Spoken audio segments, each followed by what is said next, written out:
Hello, hello, hello. This is CRP speaking to you live. How's it going? And as always, let me just do a quick sound check. If you could, if you hear me properly and can see the image, just raise your little hand, please. If you can hear me properly, just raise your little hand to make sure that the audio is okay. Great. And can you raise your hand if you can see the image? It should read "The Politics of Resentment" on screen. Yeah, fantastic. How you all been? I hope well. It's been quite a week and very expectant week. Tomorrow, or the day after rather, is the U.S. presidential election. Also, 1/3 of the Senate is up for re-election, and also the entire House of Representatives. So we'll see how that goes. I personally don't think, how can I put it? I have no idea how things can go. No idea whatsoever. And it could get really ugly. Though, I have to say that the way things are going in terms of the enthusiasm gap between Trump's adherents and Biden's adherents, it's remarkable. I mean, it's unbelievable the difference between the two. I mean, on the one hand, you have thousands and thousands of people showing up to Trump rallies, and he's doing multiple rallies per day. And on the other hand, you have barely anybody showing up to Joe Biden's events. And even when he has Barack Obama there, it was kind of sad. I saw a picture of the two of them there, and it was like a couple of pickup trucks behind them with Trump Harris, and it just looked sad. It reminded me of a yard sale for some reason. I don't know, because of the collapsible foldable tables in front of them and the pickup trucks behind them. It seemed so pathetic. I don't know, maybe that's just me, but the difference in enthusiasm seems remarkable, So anyway, I have no opinion at this time. Anything could happen. I think that there's going to be a whole legal mess. To tell you the truth, the vibe I'm getting, and I could be completely wrong, but the vibe I'm getting is kind of like an overwhelming Trump/Republican victory. I mean, just like a complete blowout, like Nixon in '72 or Reagan in '84. That's the vibe I'm getting. I could be completely wrong, but the vibe I'm getting, just the sense that nobody who is in favor of Trump is telling pollsters. That's obvious. And I suspect too that there are a lot of trolls in the Trump camp that are deliberately saying that they're going to vote for Biden when they have no intention of voting for Biden. I could be wrong. I could be totally off base, but it's that enthusiasm gap. There's that sense that people really want to vote for Trump. They like him or not, but they either like him and they want to vote for him, or they're really scared of the left and want to vote against the left. That's the vibe I get, and again, I could be totally wrong. Who knows? We'll find out soon enough. So, no use hurrying anything. It'll come as it will. So anyway, today's weekly webinar is the politics of resentment. And it's been something I've been thinking about for like a long time, and I've been sort of like developing these ideas. And these ideas, they might seem not like a whole lot, but it took me a long time to figure this out, okay? Because I don't have resentment in my soul, okay? I don't envy other people. And I'll define resentment more precisely in just a little bit. But as a preamble, see, I find it very difficult to understand envy because I've never envied other people for two reasons. Number one, I'm arrogant enough, or believe in myself enough, call it what you will, to believe that if anybody has something that I want but do not currently possess, well, I will eventually get it by way of my own brains and hard work. I've always thought that. And so if somebody is driving around, like say a Ferrari, and I want a Ferrari, I don't envy them. I just figure, I'll figure out how to get a Ferrari of my own. That's always been my mentality on the one hand. And on the other hand, I just don't understand it, okay? I mean, I realize I'm autistic that way. I just do not understand the notion of resentment and envy. It's just beyond me, okay? So it's taken me a while to understand it. And perhaps to a lot of people, what I'm going to be talking about here in this webinar is really obvious. Perhaps to others, it'll be eye-opening, but it's taken me a lot to figure this out. And I think I've come to some answers as to the left-right dichotomy, the political dichotomy, that I think are useful to keep in mind and might help to understand why we're in the hole that we're in, okay? All of this work, by the way, I'm developing it to explain why we are headed, I believe we are headed to a civil war in the Western democracies. And so this is like a part of that overall argument. And it's to explain the left and why it seeks to divide, divide people in every nation where it's at, okay? So here goes. Here's the full argument, and I'll go through it and expand it as I go. But you know, this is the full thing, the full argument. So the first thing that's pretty obvious is that every human being has grievances of various sorts. I mean, some of them are trivial, you know, I don't like the shirt I'm wearing, or that my pants are too tight or too loose, as the case may be, you know. That's trivial, obviously. And others are pretty serious, you know. I'm not achieving the things I want out of life. I'm not, say, getting the woman I want in my life. Now, a grievance matters to the degree that the person believes that his happiness is hindered by this grievance. You're not achieving your personal happiness because of it. Okay, that's the degree to which a grievance matters. Okay, see, if you feel that a grievance doesn't really affect your future happiness, it's just something that annoys you or makes you unhappy, maybe very unhappy. But you don't feel that it is something that is going to prevent you from achieving future happiness, then it's not that important. Whereas some other grievance might seem small, but if you feel that that small grievance is something that will keep you from achieving personal happiness, then it's a big deal, you see? So the grievance in and of itself is not important whether it's large or small, okay? To give you a very simple example, suppose, for the sake of argument, that you're walking through the snow to your house and it's freezing. It's like 20 degrees below zero, right? And you have a very thin coat. And so your grievance is very serious at that moment. But you know, you're eventually going to get to your home and you'll eventually be able to do all the other things that you want to do, you know, pursue the woman that you want, the career or the business that you want, what have you. So that very serious grievance at that moment is not important in the overall scheme of your life. You see what I mean? I understand the difference, okay? Because it's actually kind of important, and it'll be important later on in this conversation. Now, grievances are things that we are bothered by, that we understand what the word grievance means. How does it become a resentment? Well, that's when a grievance cannot be solved, when it becomes chronic, okay? If you feel that you're not able to achieve your personal happiness because of something that can never be solved, you will become resentful, okay? A grievance is merely an obstacle in your way. A resentment is an obstacle that you can never pass over, that is keeping you from your personal happiness. And this festers in a person's soul. I mean, think about it, it's pretty obvious now, right? Okay, so no need to go over that. Now, here's definitional stuff that people a lot of times don't think enough about, because they say left-wing parties, right-wing parties, but what's the difference between a left-wing party and a right-wing party? Well, a left-wing party is seeking change, whereas a right-wing party seeks stability or continuance. The left-wing parties want to change the way society is today with the expectation that it will change for the better, whereas the right-wing parties are basically saying, right now is better. There's no need to change. Those who are aggrieved, that is, those who have grievances, they seek to change the current society so as to eliminate their grievance naturally. So they will quite naturally gravitate to the left, those who have grievances. Now, those who fear change or otherwise do not want it, they don't want change because perhaps the current situation is very good for them, or perhaps they fear change or whatnot, okay?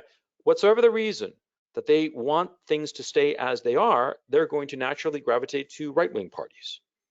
Now, this is just definitional, okay? Now, Political power shifts from one party to the other as problems are solved, and once the problem is solved, a new stability emerges. And once that stability endures for a while, new problems will naturally arise. And once these new problems naturally arise and the stability is not up to the challenge of solving these new problems, then we have a change of government. And that's how you go from left to right to left to right. Things are steady and no problem, you got a right-wing party. Then problems start to arise and they get to a certain tipping point, the left-wing party comes in. The left-wing party solves the problem by way of government measures or whatnot. And once the problem is solved and there is a new normal, then the right-wing party naturally emerges because people are happy, because the people who had grievances before, well, their grievance has been solved now, right? So they naturally want to maintain this new stability, so they gravitate to the right-wing parties. That's how the political shifts are supposed to happen. They go from the left to the right, to the left, to the right. Change, stability, change, stability. Now, what's really important is for our countries to succeed and endure through time, the entire population has to share a common vision or direction. There cannot be a chronic dividing line between citizens, be those dividing lines based on class, race, religion, or anything else. That is, we all have to feel that we are on the same boat, heading roughly in the same direction. The only thing that we can really have disagreement about is how to reach that final destination, not the final destination in and of itself. Of course, the final destination is never reached, okay? It's just, you know, you're going forward in a particular direction, and we all have to more or less agree on that particular direction. Now, a problem that naturally emerges from the left-right pendulum swing is that when an aggrieved group solves their grievance, they naturally abandon the left and join the right. This is inevitable, okay? Any aggrieved group that was once left-wing, once their grievances have been solved, by whatever means, by the way, it could be that the left implements certain policies that benefits the people who were aggrieved that were members of the left-wing party, or it could be just chance, it could be outside circumstances. Whatsoever the reason for the solution of the problem is, once the problem has been solved, those aggrieved people will naturally want to maintain this new stability. So they will abandon the left and join the right. Classic example, unions in the United States. Unions used to be on the left. But what happened? Unions got to a level of stability and they started being in favor of the right. That happened in the United States. The same thing happened in the United Kingdom. The working classes in the United Kingdom, they started seeing that they wanted a stability that the right could provide, and they joined the right, abandoning the left. Because the left over the years had fought very hard for the working man. And you got to keep in mind, between the late 19th century and the mid to late 20th century, there was, you know, light years difference. And the late 19th century, the working man's lot was very difficult. He had no security, no peace of mind, miserable wages. He was exploited. It was misery. The left championed the working man and got him a whole bunch of rights. And the right-wing parties eventually said, okay, fine, we won't change these rights that you have. We'll just accept them as a new normal. And once that happened, during the Margaret Thatcher, Ronald Reagan era, the working classes joined the right-wing parties and they abandoned the left. That's why the left lost. The left lost in 79 in the UK, in 1980 in the United States, and they kept on losing for over a decade until 1992 when Clinton won in the United States. And Clinton only won because the right-wing vote was split between Herbert Walker Bush and Ross Perot. Whereas in the United Kingdom, it took until what, 95, 96, I forget when Tony Blair finally won. You know, the right-wing party, the Tories, were in power for over 15 years, yeah, between Margaret Thatcher and John Major, yeah. So you see what happened, okay? This is the key issue. A supporter of the left will abandon the left once their grievance is solved. Therefore, it's to the left's benefit not to solve the grievances of their adherents, or else they're going to lose those adherents. Think about it. Hmm? People are with you, with your party, because they hope that your party is going to solve their problems. But you solve their problems, and then what do? They vote for the opposite number. They vote for stability. They don't vote for you. Yeah, sure, some of them might stay with you, of course. You know, the more diehard, the more politically motivated, yeah, they might stay with you. But the vast majority, they'll vote for the other side. They'll favor the other side. They'll favor this new stability. So the the left does not benefit by solving a problem. So the left will quite naturally create what I called resentment machines. These are groups of aggrieved people whose just grievances are never solved, and thus they become chronic problems, and therefore these people become resentful. Think of it clearly. It's to the left's advantage to never solve the problem of aggrieved people. They have to find grievances such that can never be fixed, okay? Because that way, these people will always support them, always, no exception.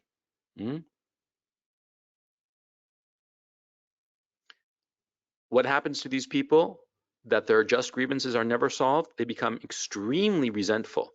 And the longer this goes on, the more resentful they become, okay? And the more resentful they become, the more powerful an engine they are for the political party. Think about it. See, suppose that you have some grievances. Suppose that your grievance is, I don't know, you're not getting enough chocolate milk. I'm making it up, obviously. You're not getting enough chocolate milk. Because there's some law or somebody says, no, you can't drink, 10 gallons of chocolate milk per day. You can't. You want to do that, and this is, the key to your happiness, and it's blocked, right? The longer you go on without being able to drink chocolate milk, the angrier you become. And the more focused you become on this particular problem, the more resentful you become. And quite naturally, you start to see all of the problems of your life as based on the issue of you not being allowed to drink as much chocolate milk as you want. See? You see how it works. Resentfulness just spirals all on its own, so long as the just grievance that originated the resentfulness is never solved. See? Because if it's solved, then you're happy. You're drinking all the chocolate milk you could ever want, and all the other problems, they just sort of like fade away. You see?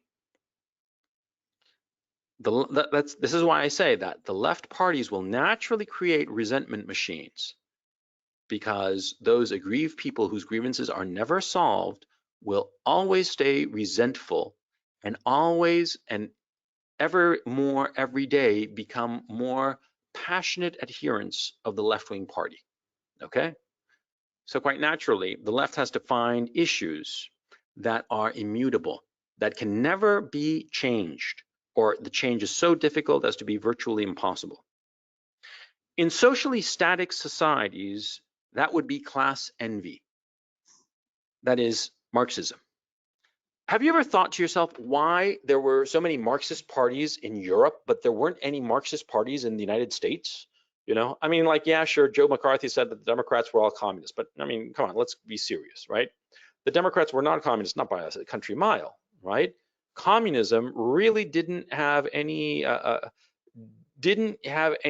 its claws in the American political in the American body politic.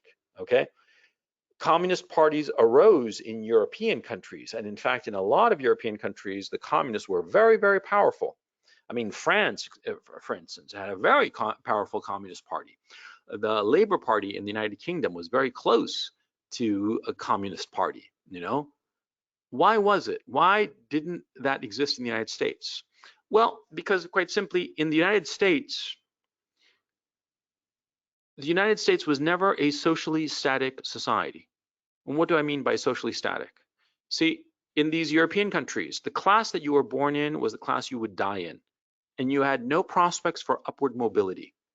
And more to the point, you didn't have any prospects for downward mobility. It's quite common in socially static countries where you see these fucking retards in the higher echelons. They're the higher social statuses, and they have all this money and all this connection, and they are retards, they're fools, they're idiots, they're morons, and yet they stay. They never lose their fortune, they never lose their position. Whereas in the United States, it's quite common for somebody to be born rich and then lose it all and just like take a nosedive and become nothing. It's very, I mean, it happens all the time. Just as in the United States, there are people who rise up from nothing to become millionaires and billionaires, there are those who are born with all the breaks and all the money and all the connections, and they go down. And we see it, or we have seen it. Now, not so much. This is a problem, but that's for another webinar, okay? And so that is what was going on in the United States. And because of that, because it was evident, self-evident that there was a possibility for people from humble means to rise up to the top echelons of society, and because you saw how people at the top end of society would fall, that there wasn't that class envy in the United States. And that's why Marxism didn't sink its claws into the body politic of the United States, you see?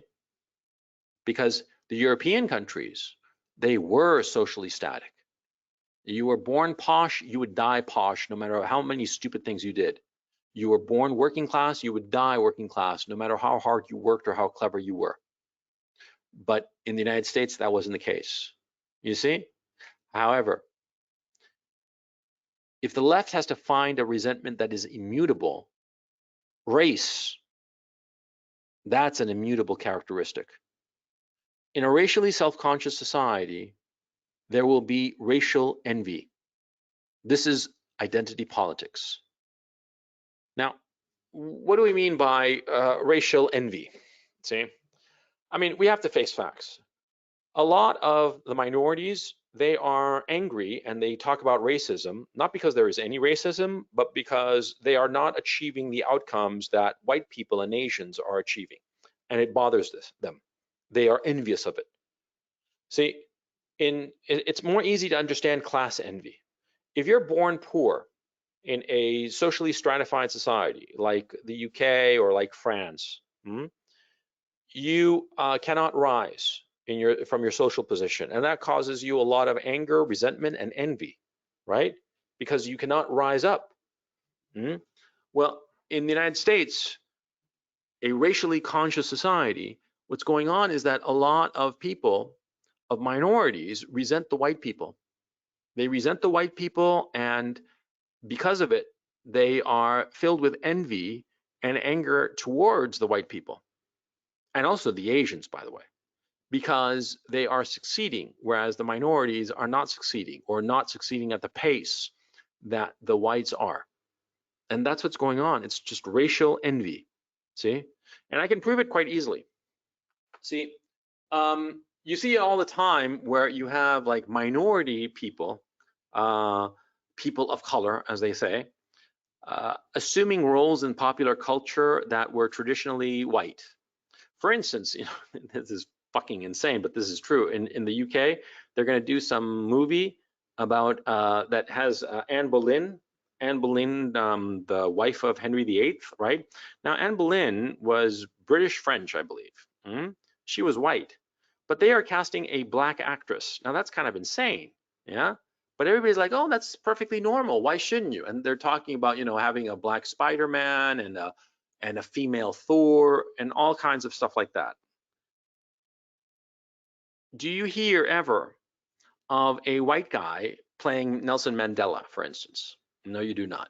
No, it's never even occurred to anybody. Would it occur to anybody to have, say, Anthony Hopkins playing Nelson Mandela? Not in a million years. I mean, age-wise, they're pretty close, but that's not going to happen. Whereas the idea of having, like, say, a black actor playing Alexander Hamilton, oh yeah, sure. A black actor playing Beethoven, oh yeah, Beethoven's black, everybody knows that. Of course, Beethoven is not black. He's white, he's a German guy, but he's an ethnic German. But you see what's going on, and that proves the racial envy, the direction of the racial envy, okay? Now, what happens is that, see, the left-wing parties with a resentment machine will inevitably need to identify those who oppose its measures with the cause of their grievances. let me explain this, and this is a key point. So notice, see, the left will build a resentment machine, and we have seen it in different societies where they harness people's resentment at some immutable fact and harness that in order to get political energy. But in order to keep up this resentment machine, they have to feed it something. They have to point it in the direction of an enemy, okay? And so the left-wing party quite naturally starts to identify anybody who opposes the left-wing party as the cause of the grievance that afflicts the resentment machine.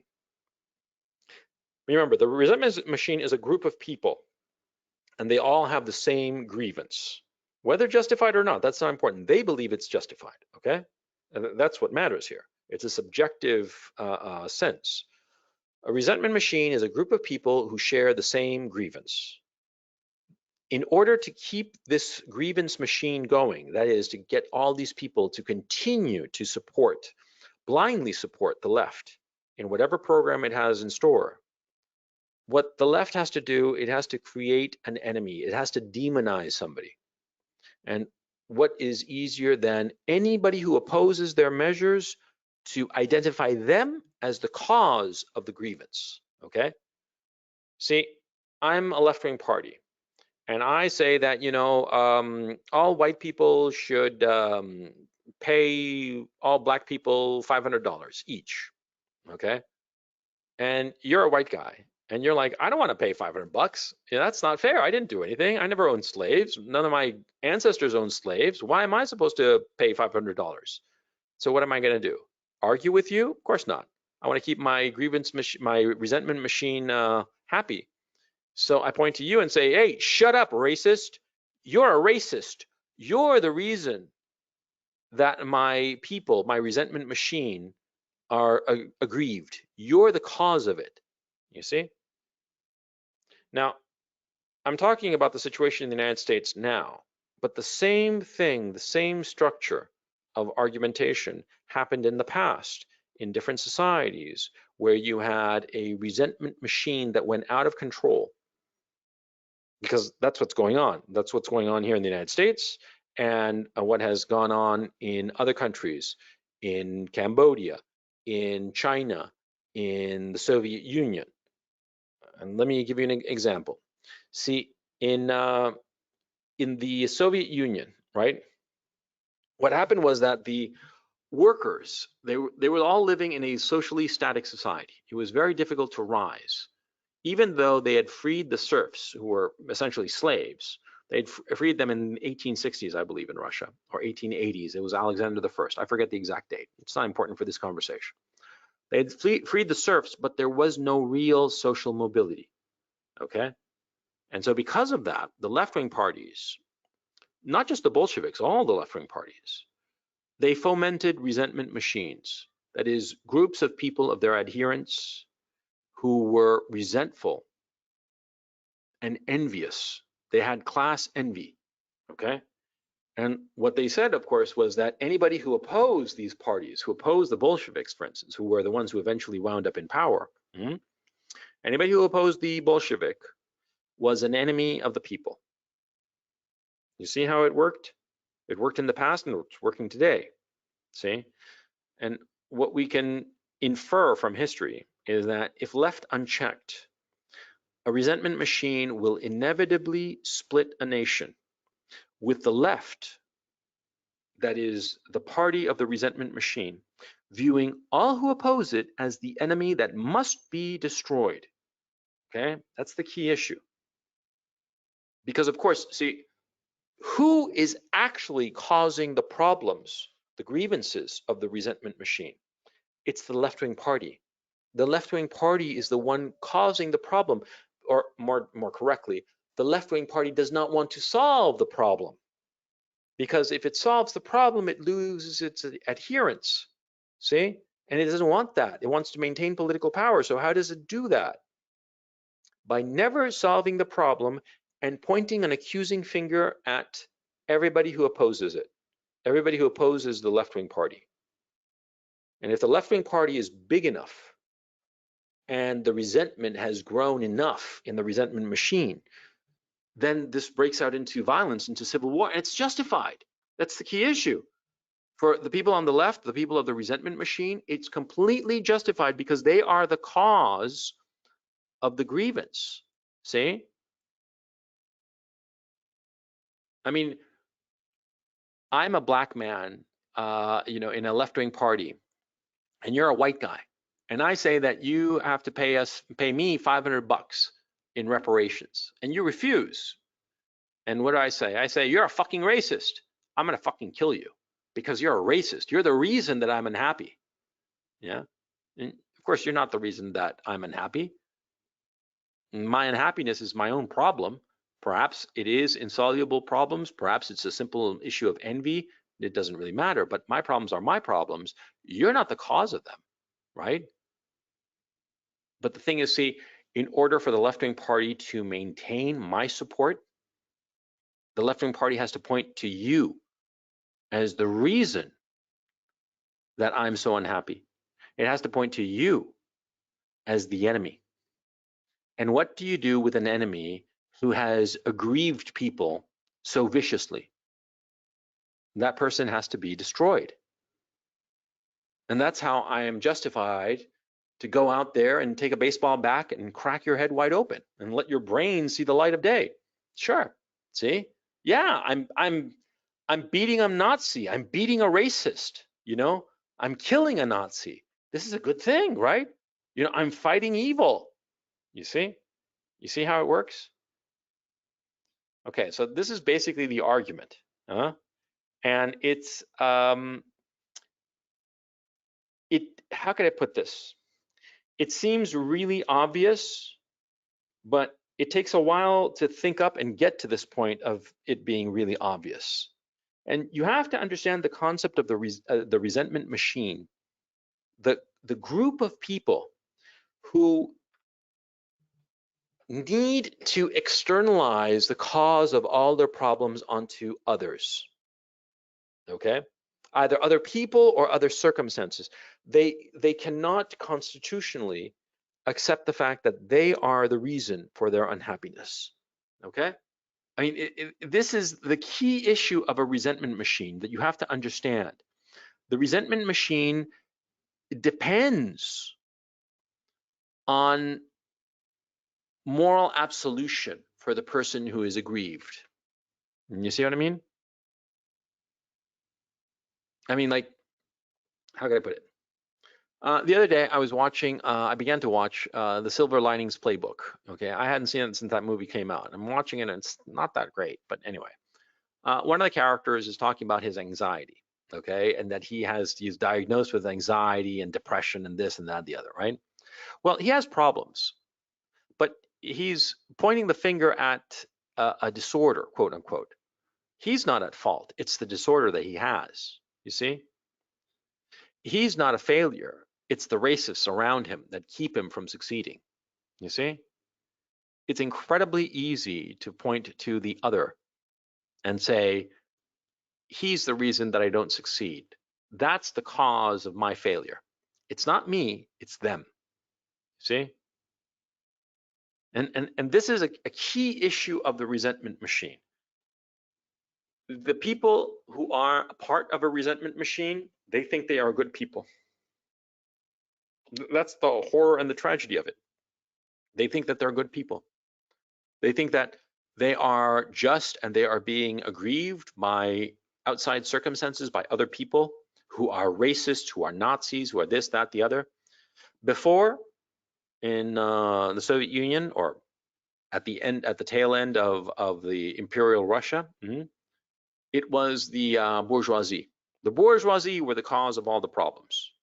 Same thing going on in the French Revolution, by the way. This predates Marx, okay? Now, there's another facet of this that I don't discuss that much here, is that, see, the issue of political power. Now, here I'm going to be going outside of the scope of what I have on the outline there, but it's important to understand something. You see, this kind of resentment machine and how the left co-opts a resentment machine and gives it fuel to the fire to grow it, right? Well, this only happens in a democracy. Now, why does it only happen in a democracy? Well, because political power comes from numbers. It's a numbers game. The more voters you have, the more political power you have, right? It's as simple as that. And so in countries where there is no democracy, where it's a small group of people or an aristocracy, or perhaps it's a totalitarian rule, a grievance machine doesn't work. At best, a left-wing party that opposes a dictatorship will rally around the issue of like democracy. Our grievance is that we don't have democracy, right? Which is a fairly hollow notion, because if the dictatorship is solving all of your problems, what does it matter if you have a dictatorship or a democracy? I mean, think about it. Wouldn't you prefer a dictatorship that solves all your problems to a democracy that solves none of them? I mean, I certainly would. Yeah, I wouldn't care. I mean, I actually lived in a dictatorship that was pretty good, the Pinochet dictatorship. It solved people's problems. Yeah, healthcare, retirement and pension fund system and whatnot. It solved those problems and very well too. And so, what could the opposition rally around? Oh, they wanted democracy. Democracy, we want democracy. That was the best that they could do. See?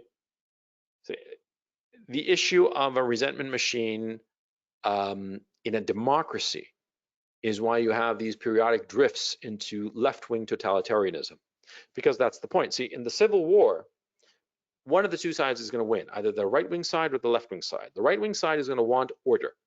They will want to go to status quo ante. They will want to go back to the good old days when everything was hunky-dory. But if the left wing wins,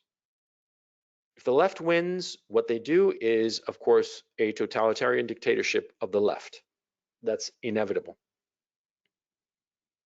And the thing is, see, this model of the creation of the resentment machine, I've been thinking about it insofar as the history of Chile is concerned, and it fits very well. I'm not going to go into the history of Chile because it's too long and tedious, and I'll have to throw so much information at you that you'd be like overwhelmed by it. But I noticed in Chilean history that during the 60s, the left-wing parties created a resentment machine. Yeah. Because in Chile in the past, it had gone from left to right to left to right, ping-ponging, right? Back and forth. As problems were solved, a new normal arose. The new normal could not meet the new challenges. The new challenges brought in the left-wing parties. The left-wing parties sort of solved the problems or solved the problems, and this brought a new normal, and though back to right-wing parties and so on, right? But in the 1960s in Chile, under the government of a man called Eduardo Frei, who was sort of like the Chilean version of Barack Obama, young, dynamic, hope and change and all that bullshit, right? And in the end, he was like just a stuffed suit, right? Well, see, all of that corresponds very neatly to this model. And also, of course, I studied Russian history. I wrote my thesis on the provisional governments of Russia during between February and October of 1917. And so I know that history also real well. And this model that I'm presenting to you pretty much fits. And the key issue is that the resentment machine, if it is not checked, it grows. It's unstoppable. And then it gets to a point where it just goes on its own power, okay?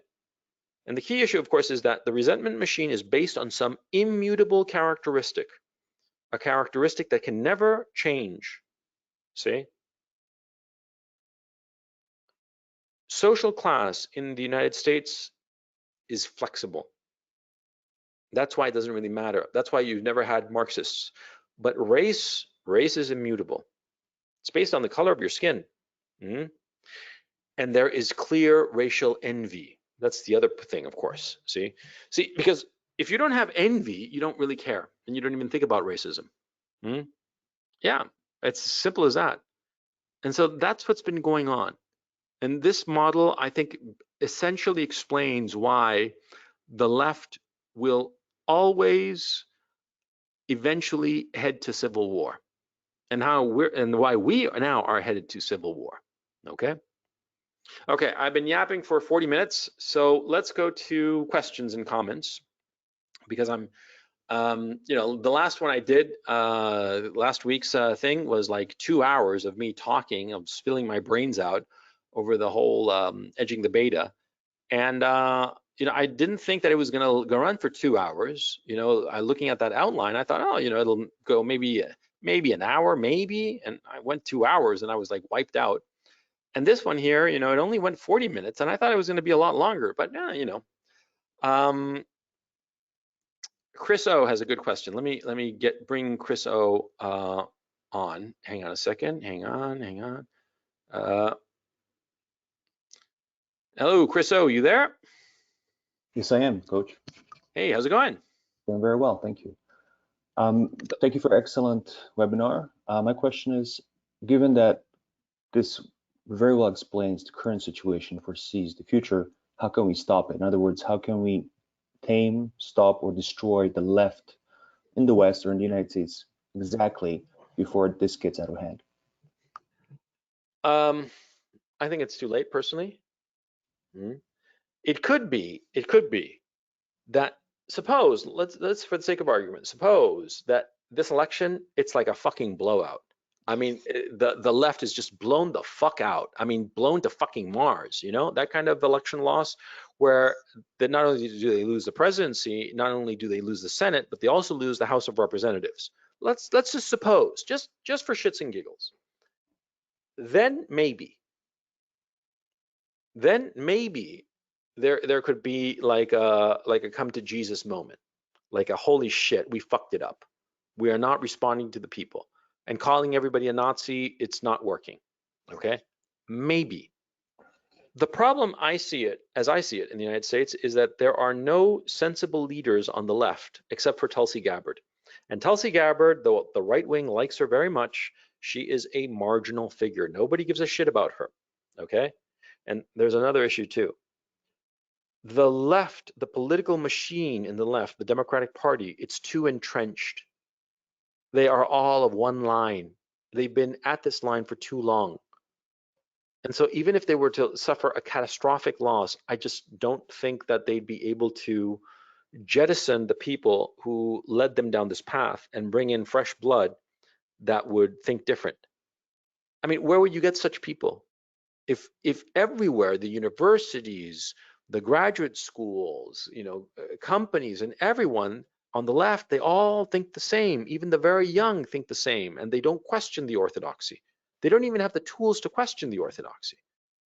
See, and so that's why I think that even if Trump scores a fucking blowout, I mean, just like a holy cow did he win, right? Even so, I don't think that this is going to turn around. Yeah. Sorry, Chris. Sorry for the downer. I mean, this is quite realistic what you're saying. I mean, this would take dramatic measures, and this would take some sort of cultural revolution or re-education of an entire generation, or to especially young people, to change their mind, which is not realistic. Yeah, exactly. Exactly right. I mean, one issue I'd like to bring into this conversation, because we keep treating this as a closed system, but given the international implications and globalization that we live in, I've read two books recently. One is the 100-Year Marathon, how China seeks to supplement the West, and another one is the Unrestricted Warfare. And this kind of points to the fact that there are external factors, nation states, that have much to gain from, if not destruction of the West, but at least its weakening. And these countries are usually, authoritarian. I can't help to seek the influence, recognize the influence of external factors in keeping this resentment going, irrespective of the domestic influence. Do you think that has a valid point? Yeah, I mean, wait, I'm not clear. I understood your point. What do you mean specifically? External factors in other countries who are fueling the resentment machine in the West. Yeah, but I think that that's relatively small. The external the external aid, if you will, that's being given to the resentment machine. Okay, because it's the resentment machine is born out of stuff that you see on your daily basis, or that you feel or you perceive on your daily basis. Whatever some foreign country is doing, I don't think it adds much one way or the other. That's my thinking, you know. Certainly other countries might take advantage of the situation, but can they contribute to it? Not really. Okay, so two quick questions and I'm off. First one is, how do you see other countries or any country specifically benefiting from that? And the other one is, do you think the current lockdown and all those, the depression and the anger that's building because of lockdown is now even putting the resentment machine on hyperspeed? Yeah, that to the second question, absolutely. And the first question was, how does this benefit other countries? How will it benefit? I mean, let's say 20 years from now, how would this? Not even 20 years from now, right now, any kind of social chaos in the United States would have a definite impact on foreign countries, but not necessarily for their benefit, okay? I mean, because remember, the United States is a large market to a lot of these countries. And if the United States economy is contracting drastically because of the lockdowns and whatnot, then it's not going to be any help to these other countries, okay? But politically, ideologically, it's a big help because a lot of these countries pointing to the United States, hey, this is how democracy looks. We don't want that. Yeah, in that case, sure, but it's not a direct aid. It doesn't help them directly. It helps them as a negative example that they can show their own people, perhaps, but not directly benefiting them. I mean, like, how does this kind of resentment machine and the left's insanity help communist China right now? Not really. It doesn't help it one way or the other, okay? As an example, yeah, sure. Like a propaganda for its own people, sure. But direct material benefit to the communist Chinese, not really, you see? I mean, you tell me, if you were China, how would this benefit you directly, okay? Directly in the sense that, like, the chaos in the United States directly adds more yuan to my bank account. In the situation in Hong Kong, they could definitely say that, look, this is what democracy brings, the chaos that brings, we need to, Oh yeah, but that's not direct. That's secondary. It's a propaganda value. It's the negative example, but it's not direct benefit. Okay, I mean, like, for instance, a direct benefit. An example of a direct benefit. If I have a life insurance policy, right, and I die and you get the money, that's a direct benefit. Okay. So yeah, and so it would be to your benefit to kill me because you'd get the life insurance policy, right? It would pay out, I'm dead, and the life insurance policy was in your favor. So yeah, you killing me, that's a direct benefit, right? But if, in the case of China and the United States, the American situation would not benefit China directly. For example, indirectly, in like a propaganda win, as a negative example to show to its people, and specifically in Hong Kong, for instance, sure, yeah, but that's indirect, okay? I mean, that's why I'm making the distinction between the one and the other. Would you consider this a direct? The domestic chaos involves the U.S. military, which has to focus on domestic front, which curtails its foreign operations. That means it withdraws its fleet from the South China Sea, which opens the sea for further maritime expansion, as well as leaves Taiwan. But for that level to be achieved, it would have to be really chaotic in the United States. I mean, I'm talking open, outright civil war between. Yeah, but yeah, we are. But even so, I'm not clear why the. Okay, potentially, sure. I mean, look, if we get to that level of civil war, sure, the United States would cease to be a player internationally. If we have an issue of, like, the United States descends into some sort of, like, type Spanish Civil War type situation, yeah, definitely. Okay, yeah, sure. But we're not there yet. It might eventually happen, okay? And I think it will, okay? But at this stage, because that's what I was assuming you were talking about, this stage and the immediate future, I'm not so clear about a direct benefit, okay? We're talking about civil war, no longer civil unrest. If we're talking about outright civil war, then sure, obviously. The American foreign power would vanish. Once there is a civil war in the United States, its foreign military presence would vanish, because what would happen is the military would be recalled somehow, because it would be needed in the United States. Maybe Okay, this isn't actually, now that I think about it, it's not such a sure thing, because the United States has a huge National Guard, okay? And traditionally, when the United States has had domestic trouble, it calls on the National Guard, which is enormous.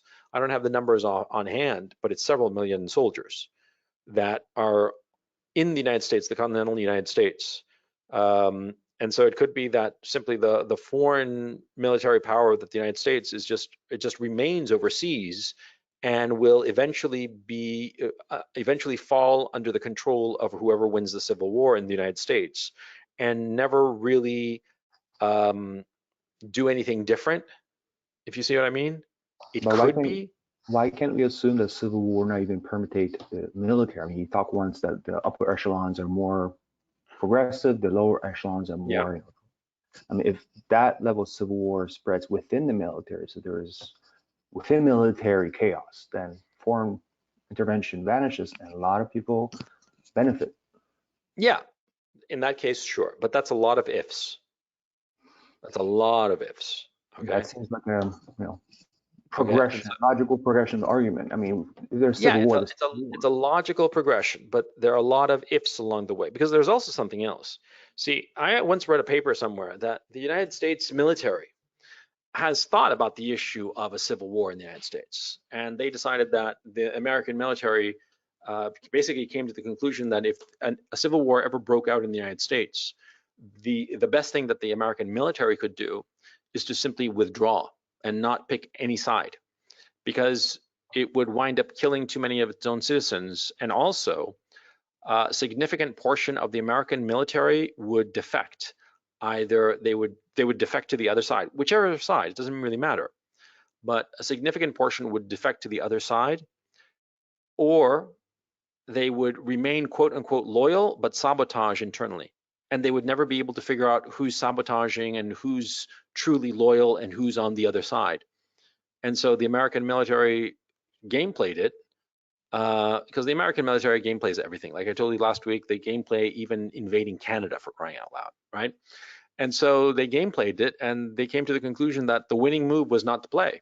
That if open civil war ever broke out in the United States, the object of the American military, Army, Navy, Air Force, and Marines, would be to not side with any political side, which is kind of interesting, okay?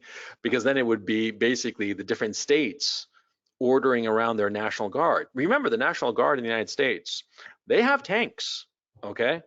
So the American military, which is what is present overseas, if it basically bows out because it recognizes that its inherent internal cohesion would rapidly disintegrate if it ever chose a side, and if it's sort of like decided to sit it out altogether, that wouldn't mean that there wouldn't be effective military operations, because each state has its own National Guard with its own National Guard soldiers, and it could deploy those soldiers and potentially go to war with other states internally, okay?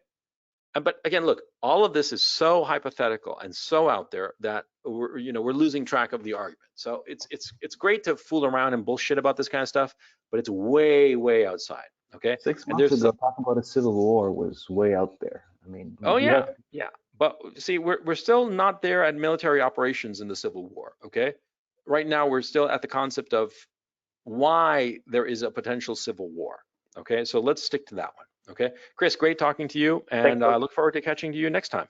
Next time. Arky D has a really interesting question I want to get to. Arky D, are you there? Hello, Arky D, are you there? Turn on your microphone. You there? Okay, well, Arky D has a really good question. It's, why do wealthy people with no grievances support left-wing parties? That's a really good question, okay? In the United States, it's a combination of racial guilt and of kind of like not wanting to be on the wrong side of history, okay? There's all some other stuff going on too, okay? Because see, the left-wing parties are doing a lot of measures, specifically immigration, that greatly benefits the wealthy people, okay? See, all this immigration, which the left is pushing for in the United States, which brings more numbers into its resentment machine, right? Because remember, the American resentment machine of the left-wing party is based on racial envy.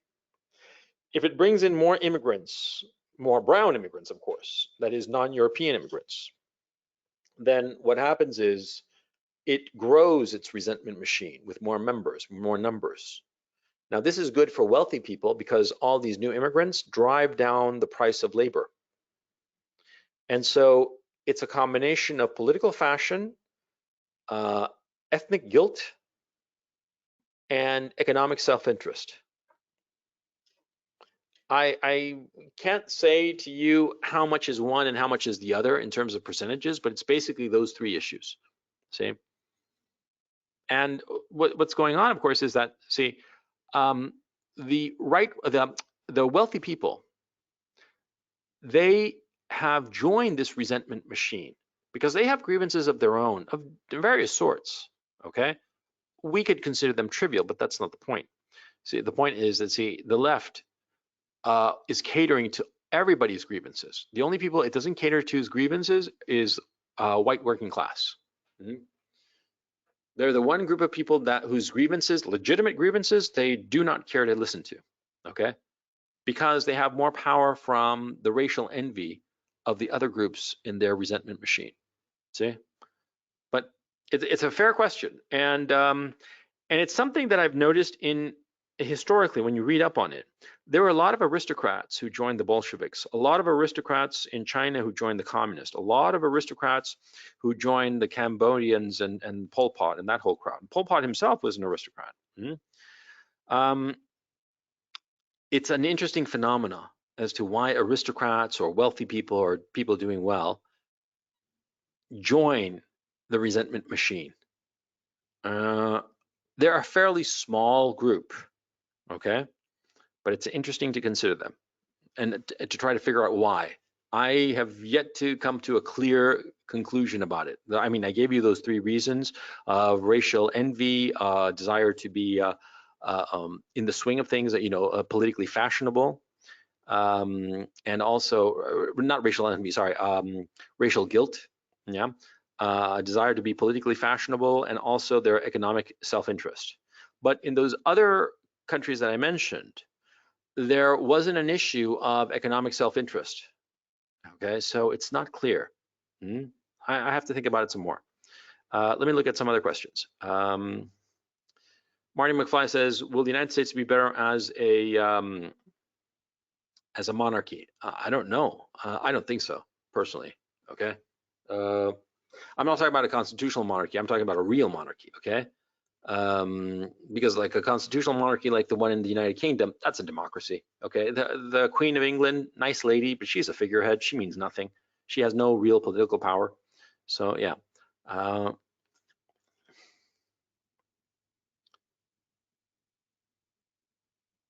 Andre Boubelet. Let me bring in Andre Boubelet. I don't think I've ever talked to him before. So, hello, Andre, you there?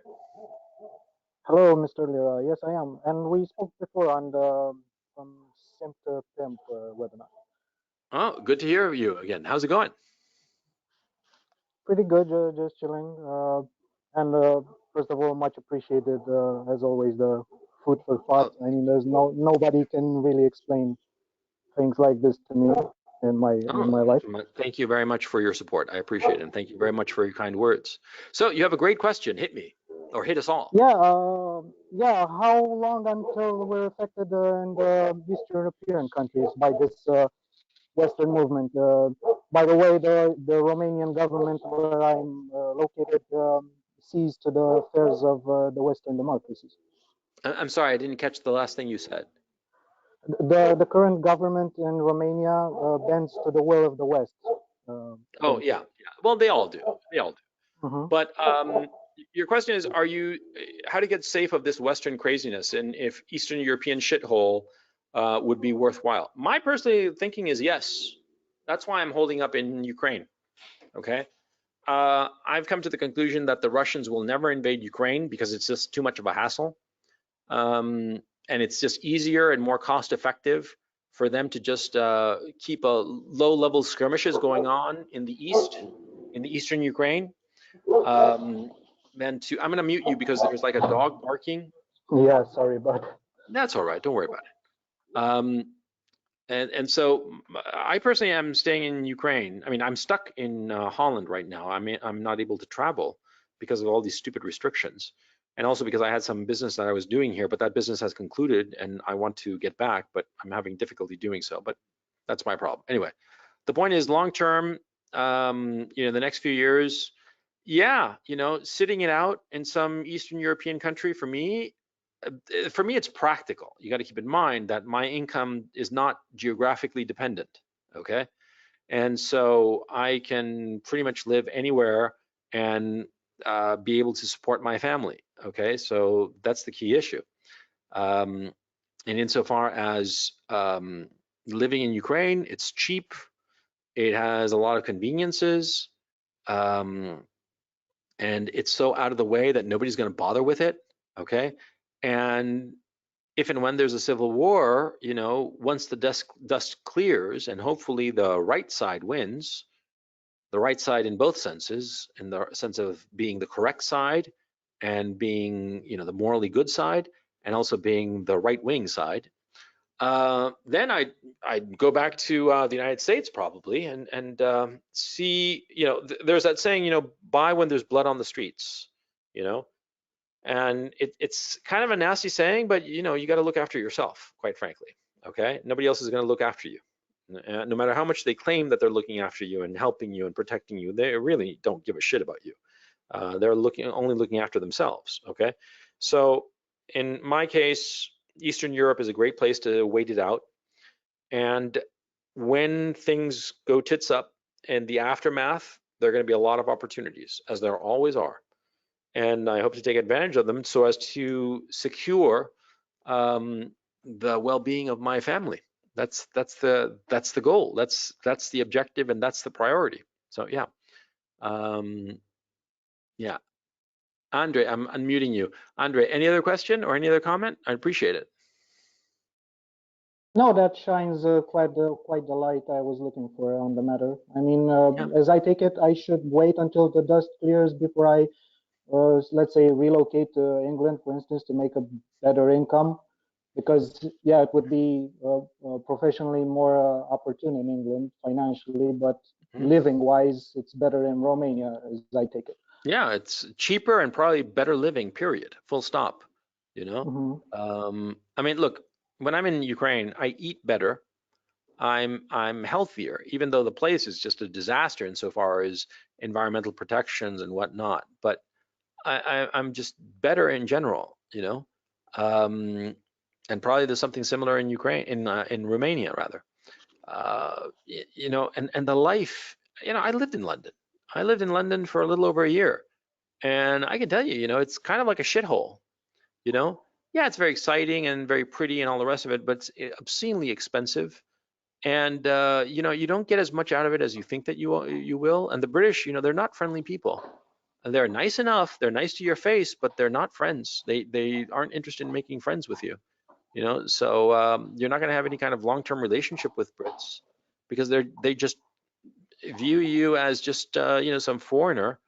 And on top of that, people in London are just like so busy and so trying to get ahead that they can't afford to take the time to make friends, which is kind of like a tragedy if you think about it. But that's the way London is, man. I mean, that's the truth, So anyway, Andre, great talking to you. Let me go on to some more questions. Thanks very much for your support. I appreciate it, Andre. Let me see.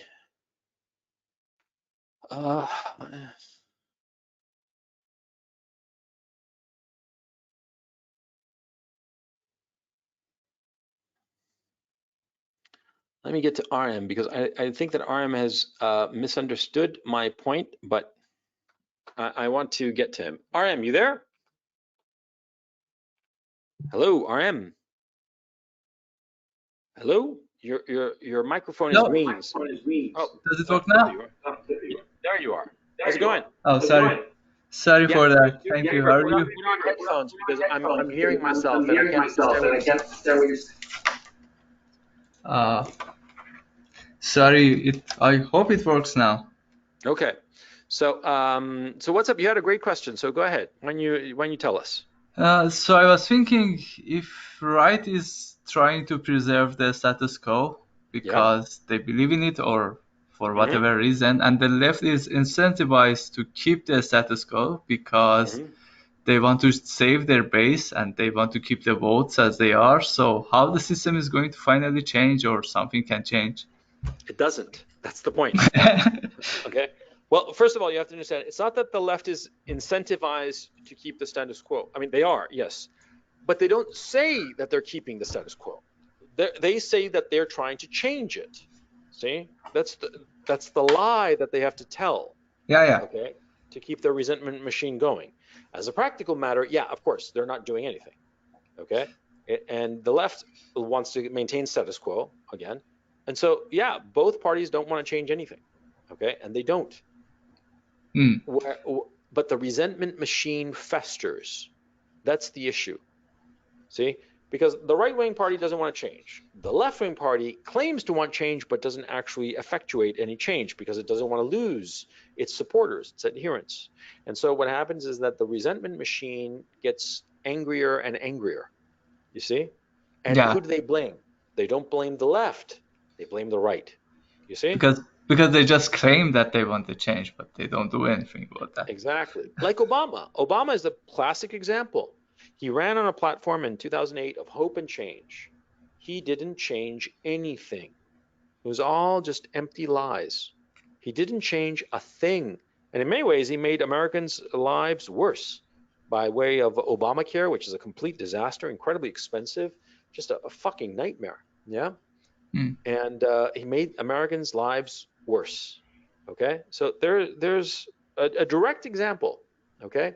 They don't want to fix problems because they will lose adherence. Look at cities that are controlled by resentment machines, states, cities, counties, where the resentment machine, the left-wing party has complete control, okay? Because they have the resentment machine. What is it like? It's like a fucking disaster. It's a shithole, okay? Yeah, I agree. Every single one of them. Yeah. And more than that, even the people following them, they are like resentful and miserable.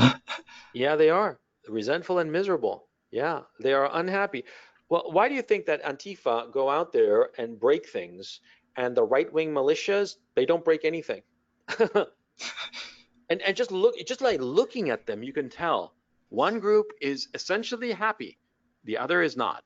Mm. Okay? You don't need, to be a psychic to figure out which is which. So, yeah, I mean, and I think that this model explains the cause of this. That's the thing that's really important to me, because I don't want a model that just describes. I want to explain why it happens, and that's my priority. I hope that this has helped you understand how this happened, the evolution of it. Yeah, makes sense. And the models are going to be effective if they can predict something. So we'll see what future brings us and if this model works in the future. Yeah, exactly. And the thing is, see, when I look at this model against history, it works like a charm. Okay, it works every time. And it also explains why those left-wingers are so ugly, like it's just full, they're just full of resentment, So yeah. So anyway, RM, great talking to you, man. Look forward to catching you next week. Thank you for sure. Let me see, next question. Hang on. Sorry, guys, I have to read the questions and a little dead air while I read them.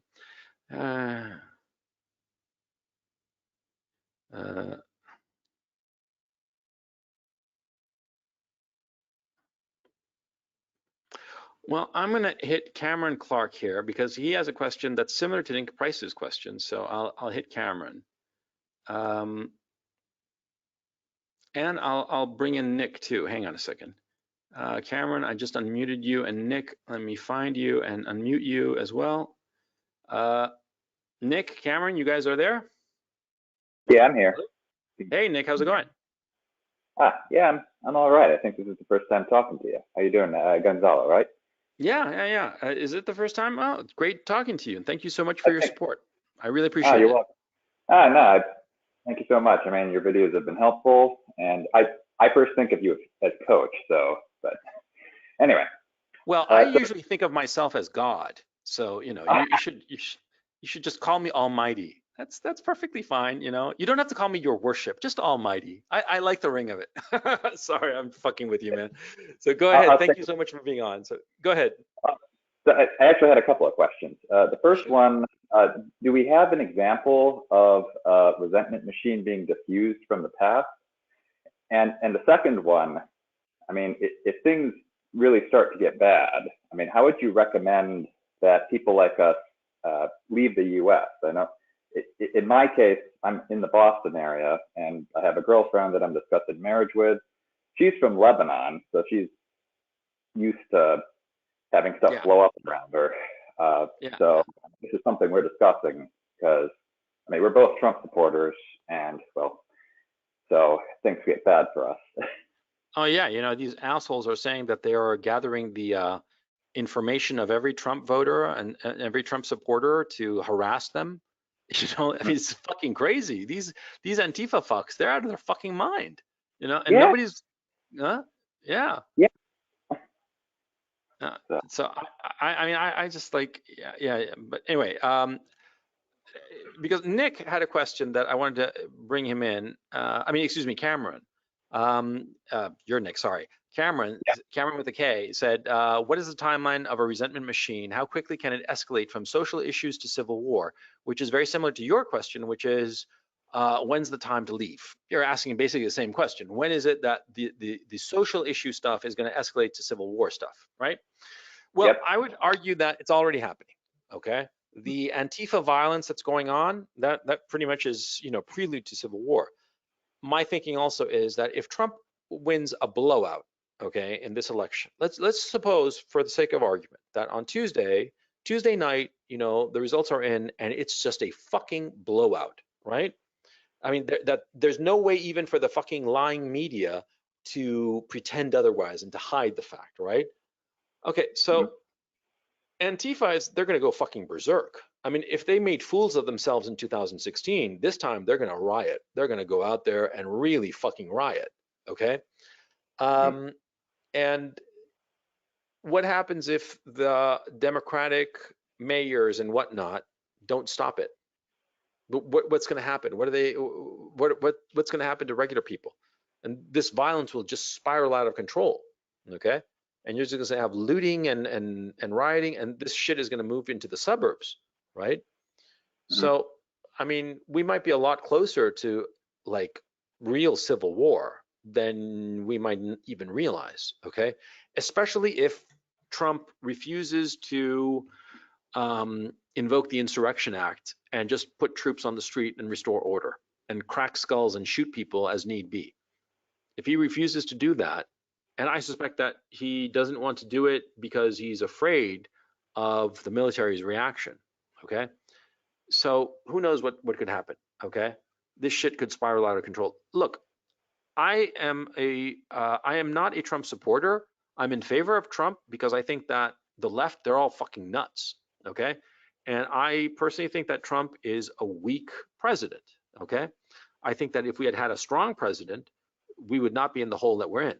I think that this is weakness on the part of Trump, his unwillingness to crack skulls and to shoot people as need be. I mean, of really just bringing the hammer down to the rioters, bring the hammer down to the social media companies, bring the hammer down to the news organizations that are lying, consistently lying about things of vital interest, but he doesn't do anything about it. And Mhm. so that to me is just a sign of weakness, okay? But okay, that's a different problem. The specific problem of when is it time to go?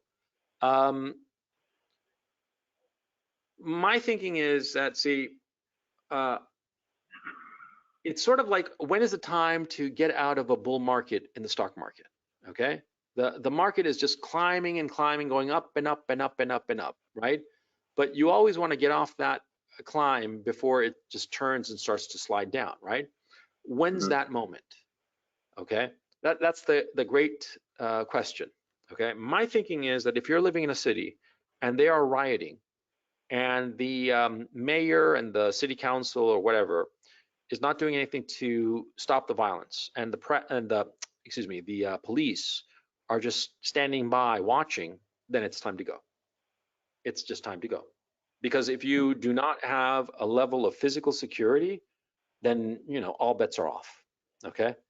I look at Seattle and Portland, and I think to myself, if I had been living in those cities, I would have left ages ago. When I saw the police just standing around not stopping the rioters, I would have left. Because once that happens, anything can happen. If the police are not shutting down rioters, they'll come for you eventually. Okay. Yeah, not right away, of course, maybe not you specifically, but you get the point. It's time to go. That's my thinking, Nick. I don't know. What do you think? You're in Boston, right? The general area. What? I beg your pardon? General area. Yeah. So, you're in a town outside. I mean, I don't want to dox you or anything, but No. What time would you leave? I mean, what do you think? Well, I mean, what you just suggested sounds reasonable. It's, of course, but both of us, I work at a company. I don't want to say what I do or no, that's perfect. You don't have to, right? But I mean, you have a career and you have friends and you have like a whole life, right? Yeah. Especially for. Yeah, I'm not sure that there's a safe place within the United States, really, because Montana, maybe. You think Montana's a good place. Oh, Montana. Yeah, Montana. Huh. Yeah, it's worth looking into. Yeah, I mean, part of the problem too is my understanding is like U.S. citizens, the U.S. government still claims the right to tax you even if you leave the country and start making money elsewhere. I believe I've read that somewhere. Is that accurate? Oh, yeah. The United States has global taxation. You are taxed on the monies that you earn worldwide. However, if you are living in a foreign country, if you're a resident in that foreign country, right, and you're paying the taxes there, the income taxes or whatnot, then basically you don't have to pay the U.S. income taxes. Okay, it's deferred. You do have to do a U.S. filing, but you basically say that you pay all the taxes that you paid in the foreign country are discounted from the taxes you'd pay in the U.S. and thus you don't pay any U.S. tax. Because most other countries, well, in Europe, for instance, they have a higher taxation rate than in the United States. So yeah, that's how it works. You would file a U.S. tax return, and with that U.S. tax return, you would include your foreign tax return, and that's how it works. Okay. Okay. It's a hassle in terms of the paperwork, but that's how it works. Okay, that makes sense. Okay. Yeah. And by the way, the United States has a double taxation treaty with just about every country in the world. Okay, so it's a non-issue. Yeah. Okay. Excellent. And the other question about, do we have an example? Do we have a historical example of a resentment machine being diffused, or? That, yeah. Well, that's a good question. In Chile, for instance, we basically had that resentment machine, and it was spiraling towards a civil war until the military stepped in 1973 and staged a coup d'etat. And they basically chased all the fucking radicals out of the country and shot them, I don't know, no tears from me, because those guys were fucking animals, okay? And they caused all kinds of crimes. And a lot of people say, oh, the evil military, the old fascist dictatorship, killed the freedom fighters. No, they weren't fucking freedom fighters. They were fucking terrorists. They were communist terrorists, no different from fucking Antifa. They got what they had coming to them, so no tears from me. But a resentment machine that was, that was dialed down somehow, I haven't seen one. It always seems to go to 11. It always seems to break out into civil war, especially to the degree that there is resistance. The more resistance, the more there is going to be a civil war, obviously.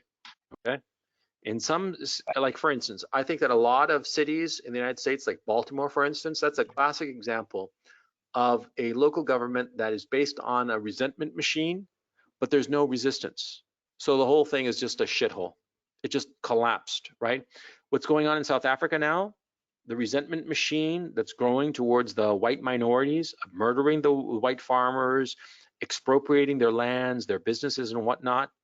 And they're a small minority. And on top of that, the whites are fleeing if they can. You know, like for instance, Casey Neistat, you know, the YouTuber, you know, his father-in-law, I mean, his wife is from South Africa. His father-in-law and his parents-in-law, his mother-in-law and father-in-law, they're from South Africa, and they left, although they don't talk about it. But they had been living in South Africa until like last year, and they left. Yeah, because they know what's going on. Yeah, you know, the resentment machine in South Africa is just, you know, chasing all the whites out of there and killing the ones who resist. And so there's no real resistance. And so, you know, and South Africa is grinding into a shithole. Okay. Same thing that happened in Zimbabwe. Okay. They created this resentment machine against whites, chased them out, and then Zimbabwe became a shithole. Zimbabwe used to be the breadbasket of Africa. And you know, a couple of years ago, they had starving people there. And now they're just, whenever the white farmers go back to Zimbabwe, they're just like, hallelujah, praise the Lord, the Savior has returned kind of thing. It's really embarrassing, but you know, that's what's going on. Yeah. But anyway, to go to your point, your question, which is a good question. I don't know of any place where they've unwound the resentment machine. Yeah. Cameron, you're there. I am here. I actually did have a question. Shoot, what's up? What's on your mind? Oh, by the way, Nick, great talking to you, man. Thanks very much for joining. You're welcome. Thank you. So, Cameron, what's on? What's up? In the same sense of Nick's question, let's say we do somehow move past this resentment machine, whether it just blows up or unwinds somehow.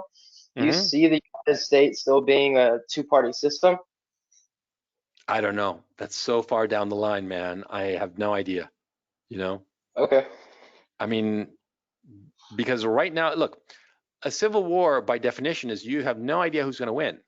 Okay. Pretty much. I mean, you don't go into a civil war on either side of a civil war if you think you're going to lose, right? If you think you're going to lose, you don't fight, right? Exactly. In a civil war, if it breaks out, anything can happen. Anything can happen. Okay. And a lot of people on the right, they say that, oh, you know, we'd win a civil war because, you know, those fucking lefties, they don't know how to shoot a gun. That's just so arrogant and stupid. First of all, it takes about a half an hour to learn how to shoot a gun and about a day to learn basic guerrilla tactics. It's not that fucking hard, okay?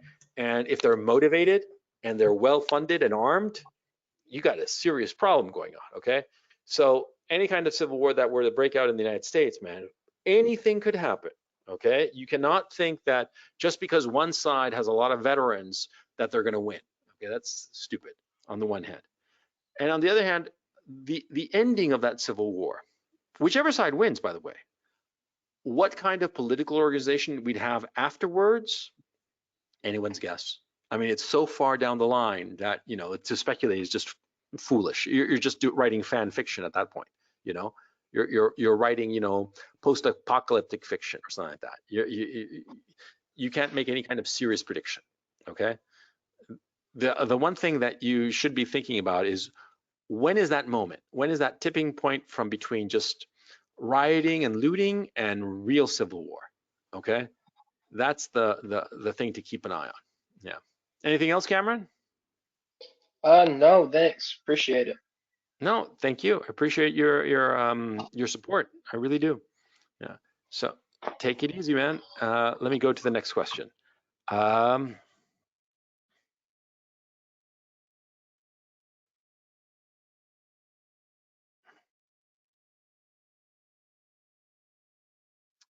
This is an interesting question. Let me get to Adrian. Adrian has a really interesting question, and I want him to read it or tell it to us. Adrian, are you there? Yeah. Hi, Coach. Can you hear me? Yeah, I hear you fine. What's up, man? Thank you. I'm good. I'm actually at work right now. working from home, of course. You're sliding, yeah. You're just goofing off. I see. Okay, okay. I'm gonna tell your boss, man. You're dead meat. What's your question, man? How's it going? So my question is this one. As you said in the first part of the presentation, you said that every human has grievances. How can you identify what are your grievances, and how can you do something to stop yourself to get the state of resentment, to say like this? That's a really good question. That's a really excellent question. Everybody has grievances. That is, things that they are unhappy about, okay? Things of their past, things of their present. But what's important about a grievance specifically is that you think that it impedes you from achieving some goal that you have in the future, okay? Okay.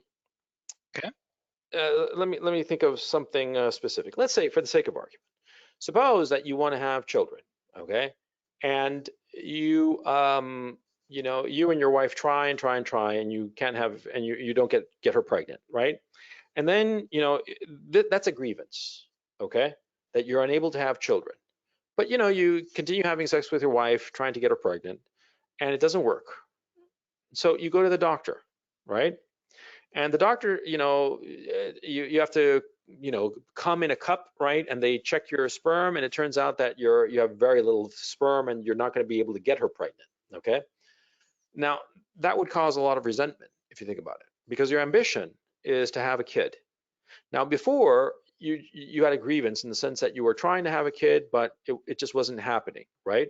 And you were trying and trying, but it wasn't happening. But now, with this new information, you know that you will never be able to get her pregnant because you have very few sperm. And for the sake of argument of this conversation, of this hypothetical example, there's no solution to this problem.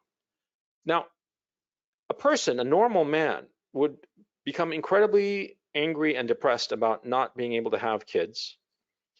And he would find himself being very resentful of those who can have kids, right? Because the goal that man had, I beg your pardon? Yeah, that's true. I totally agree with you on that. Yeah. Because the goal that the man had, I don't want to say you, I'm saying this is hypothetical, of course. Okay, so I mean, I want to keep it in that context, because it's a very serious issue. Understood. Okay? Yeah. And so this man, John Doe, who can't have kids, right? And it's his ambition. He's going to grow incredibly resentful of those who can. Okay, and probably his resentfulness will impact his marriage. If his wife also had the dream of having children and she can't have children with him, then it could be that she, decides that maybe she doesn't want to be with him, okay? And which happens all the time, unfortunately, okay? I mean, it's a tragedy if a guy can't get anyone pregnant, and many times the woman in his life who does want to have children, she decides that she wants to find somebody with whom she can have children, okay? And this can cause a lot of resentment. And so how would a guy realistically get over this resentment? Well, he'd have to dream a new dream. It's as simple as that. The dream he had before, this hypothetical John Doe, was to have a bunch of kids and find meaning and satisfaction by way of having children, which is a laudable goal.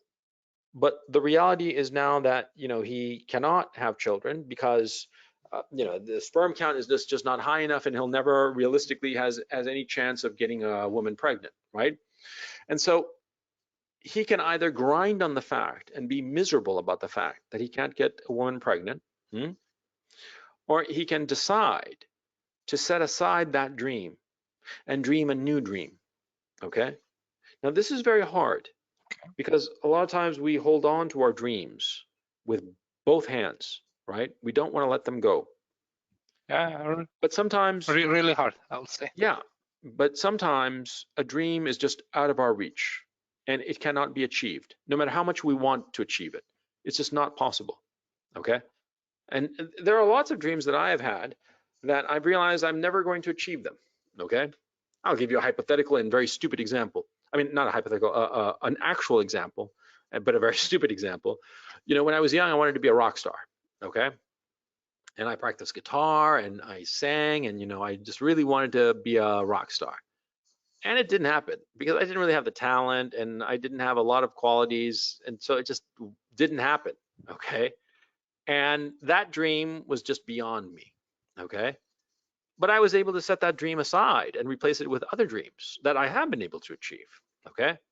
Now you would say, well, being a rock star, yeah, but it was a dream. It was an immature dream and a foolish dream, sure, but it was a dream I had and a dream that I couldn't reach. And the healthy thing was to set it aside. And now as a grown man, I mean, we're talking close to 40 years after I had that dream, right? I don't think much of it. It's like not that big of a deal, you know? It doesn't affect me because I was fortunate enough to set that dream aside early. Once I realized it was just not possible. Now, this goes back to Buddhism, by the way. I'm not a Buddhist, but Buddhism has a lot of very wise ideas. And one of the core ideas of Buddhism is to not become attached to any one dream. Because when you become incredibly attached to any one dream, if it's the guiding thing in your life, multiple things happen. Number one, if you don't achieve that dream, you're miserable, okay? And Buddhism is about trying to find equanimity in life, not misery, or to avoid misery, right? So if you hold on to a dream too hard and you can't reach it, you're going to be miserable. And also, if you hold on to a dream too hard, you won't notice when other opportunities, potentially better opportunities, arise, because you're going to be so focused on the one dream. That one dream is your guiding star, but you don't look around at the other stars around that might be closer and better and bigger and brighter and make you happier, you see? And so that notion of not getting too attached, and once you realize that you cannot reach that particular dream, just discard it and replace it with some other new dream. That's very wise, and that is how I would handle it personally, because that's how I have handled it. Okay, and that's why I thought your question was really good, because in this whole conversation I've been discussing this from a political level, from a collective level, but here you focused it on the individual level, and individually that's how I handle that situation. I hope this helps. Yeah, let me see if I understood what you said. Give me a few seconds to process that through. So ultimately, what you're saying is pick another goal, and that will somehow change your perspective, and that will not, let's say, after some years grinding to that goal, it will give you a sense of happiness because now you have a goal that you can actually achieve instead of one that's beyond you. Yeah, exactly. Yeah. Okay. And whichever goal that you pick, don't hold on to it so tightly, okay? Because if you hold on to it so tightly, you're not going to notice the other goals that might appear that you might have access to that are even better. Understood. Yeah, that's some deep water for me. I'm quite young, I'll say. I'm not that young, I'm around 27.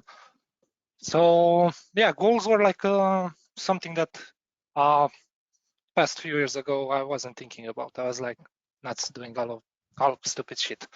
Yeah, sure. I still have one more question for you. Sure. I still have one more question for you. I don't think it's related to the topic for today. It's, let's say, more of a personal question. Like right now, at the moment, I'm in a place where I can, let's say, help some friends.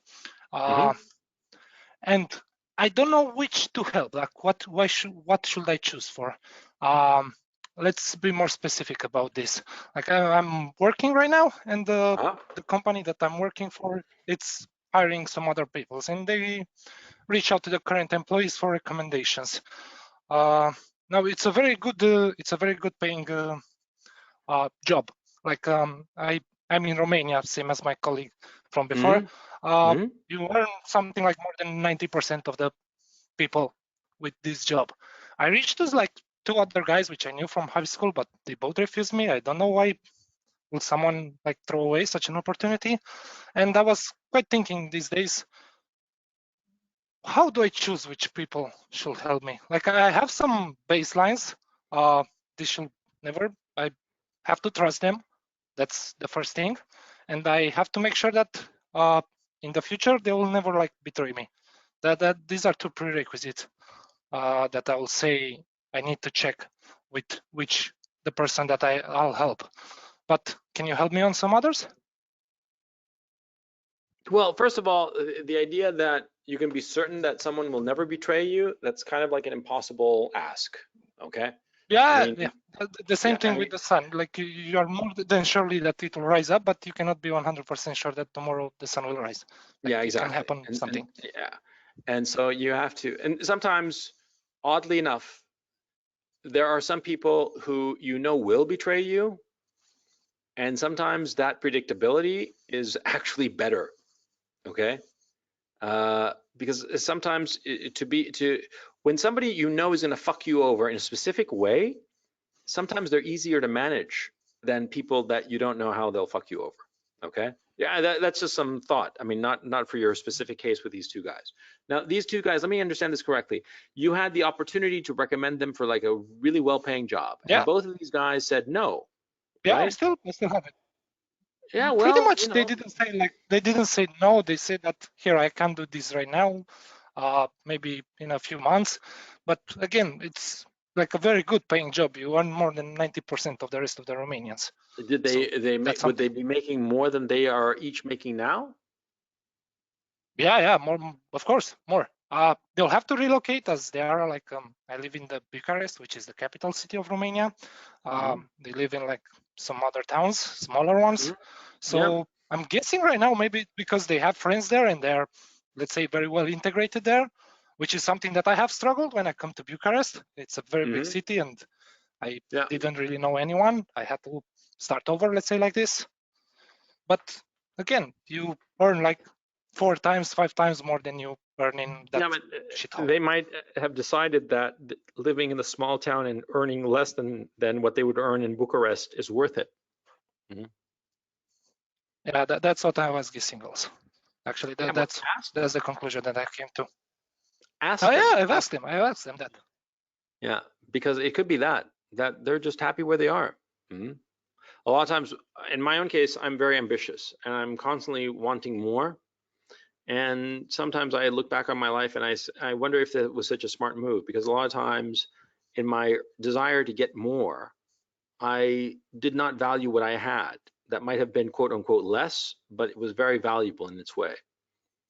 And I have to admit that sometimes in my own drive for more money, for more whatever, I didn't value what I had. So yeah, that's something to think about. Okay.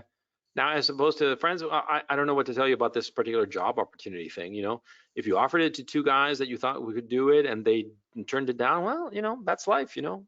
And if they later bitch and moan because they missed out on this opportunity, that's their problem. But find out why. You'd probably learn a lot about these guys if you sat them down with a beer and really got an answer out of them, you know, because it might reveal to you a way that they are living that makes them happy and could potentially make you happy. Maybe not, but it's always good to know why they made that such a decision. Yeah. Adrian, great talking to you, man. I look forward to seeing you next week. Thank you. Take it easy. Yeah. Let me see. Arky D says, oh, he couldn't answer because he has no mic. Naughty, naughty. I told you guys, have your mic ready and plugged in and configured so you can ask questions. Is the police left-wing or right-wing? I used to think that the military and police was always right-wing, but why do the police support left-wing governors? Well, it's not that they support left-wing governors because they're left-wing. They support the governor because it's the governor, okay? They're always going to be, the police are constitutionally always going to be in favor of the status quo, and they're always going to be in favor of authority, okay? Uniformed people, police, the military, they are fundamentally passive people. You got to keep that in mind. They want to surrender the initiative to authority. They don't have a problem going to war and fighting, but they do have a problem in making a decision. See, generals and policemen are the worst people to make decisions at an executive level, because you got to keep in mind what a military organization does. A military organization is all about teaching soldiers to follow orders. even if it means that they're going to get shot, and when they know that they're going to get shot, but still following the orders, okay? That's the priority. The priority of boot camp is to teach soldiers to follow orders. Now, that, of course, would lead to the creation of a man who is easy to lead, but by the same token, he's not going to be somebody who will necessarily know how to lead himself. He'll know how to carry out orders, but not how to lead himself. And so a policeman, the military, yeah, they're going to support the governor, not because he's left wing or right wing, but because he's the governor. He's authority. You see? And that happens all the time in militaries all over the world. The best militaries produce the most passive soldiers. Passive soldiers in the sense that they don't have any kind of, they're never going to disobey an order. They're always going to carry out the order, okay? Mr. Vinny says, Coach, could you please talk more about the American and global economy?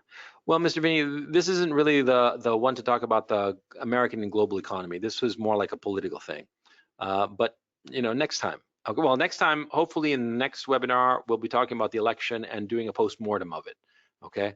So, I mean, I'm really curious as to find out how this election goes down and what nightmare appears, you know? Dixie Normus asks, thoughts on Romania generally speaking. I don't know anything about Romania, okay? Honest to God. And it's actually kind of surprising because there seem to be several people here who are from Romania. Hello, Romania. But, you know, apart from knowing that A, they speak Romanian in Romania, and B, Bucharest is the capital, I don't know anything about Romania. I've never been there. And so I'm guessing that I'll have to go. So yeah, let me see if I can get there. Let me see, Marty McFly has a good question. I'll answer it real quick. He says, did you consider Switzerland instead of Ukraine? It was neutral during World War II and has bunker places for every citizen. Yeah, exactly. That's the problem. I'm not a citizen. Neither is my family. Okay, number one. So getting Swiss residency is incredibly difficult, number one, and incredibly expensive. Okay, it's not so much that you have to have money. I mean, the amount of money you need to establish Swiss residency, I think it's like $500,000 or something like that. It's not an out of sight number. Okay, that's not the problem. You have to invest it in Switzerland. That's the problem. Okay, number one. And number two, Switzerland is incredibly expensive. I go there every year. I go twice a year, at least twice a year to Switzerland. One time to ski and one time for business, or at least once a year for business, often 2 or 3 times a year for business, apart from the skiing. I've been going to skiing there since 2001. Yeah, 2001, I think. No, 2002. Yeah, I go skiing there every February. I go usually to Zermatt, but I've also gone to Andermatt, I've gone to Gstaad, I've gone to St. Moritz, multiple times to St. Moritz, which is fantastic. The one I like the most is Zermatt. And yeah, last February I went there with the kids. I posted about it in my Instagram account. And it's where I broke my ankle the first time. Jesus Christ, I broke that fucking ankle twice now in less than 7 months, you know, once in February and once in September, man, crazy. Anyway, Switzerland is I go there every year. I think it's pretty as a postcard. I don't particularly like Swiss people, if you want me to tell you the truth. They are money hungry, and I'm not crazy about them, you know. Sorry to say, I don't mean to be rude if any of you are Swiss, but yeah, not too crazy about it. And insofar as sitting out like this whole situation, you know, it's too expensive. It's just not worth it. Ukraine is much better. Yeah. Johnny Lidlin says, how about a live cast of the elections? No, I can't, because the election results are going to come out like when it's like 3 or 4 in the morning, my time. It's going to be too late, you know? And so, and also on top of that, there's going to be a lot of dead air and a lot of legal shit going on. And so it's just better to wait until next Sunday. You know, the dust will be settled, at least a little bit of the dust will be settled. And so we'll have a better sense of what's going to go on. And Adrian says, there are beautiful girls. We have a lot of them in Romania. I bet you do. So yeah, listen, I'm going to wind down this broadcast, but I just want you to think about these issues, okay? Because I've been constantly thinking to myself, you know, why is it that the left consistently goes off the deep end? And I think this is the answer: the resentment machine. Resentment, like I said at the beginning of this broadcast, is a powerful, powerful emotion. And like I said, it's a powerful emotion that I don't feel. And so it's hard for me to understand it, okay? There's a previous question of, you know, what happens when you when your dream dies, or you can't reach your dream, yeah? And the times that I was not able to reach my dreams, I mentioned that time of wanting to be a rock star, but there are other dreams that I've had that are more serious. I'm not going to discuss them because they're personal. But, you know, missing out on those dreams, that was very painful. Mm-hmm. But it's part of the pain of being a man. And sometimes there are dreams that you have that you have everything it takes and you come close and you miss them. Or sometimes you just don't have what it takes. Mm-hmm. Regardless of which one it is, okay? If you can't reach that dream that you have to get over it. And it's very, very painful. Mm-hmm. But I think ultimately it's the healthy approach. I mean, you look at all those people who are part of a resentment machine, how filled of hatred and anger they are. Mm-hmm. Because they resent, they're envious, they're angry, because they have this dream that they can never achieve, and they do not reconcile themselves to that fact. I think that that's the best reason why you should learn to live with your failure to achieve your dream, whatsoever that is, and learn to dream a new dream. Mm-hmm. Because if you hold on to that resentment, you'll become like, I always think of Gollum from the Lord of the Rings. I always think of how he decayed as that. That's what I picture as resentment. Mm-hmm. He was just like a regular hobbit, but he decayed into that little monster because of resentment, you know? Yeah. So anyway, this is the thought I'm leaving you with. Think about it. Think about this topic. And yeah, hope you enjoyed this webinar. And I will see you next time. Take it easy.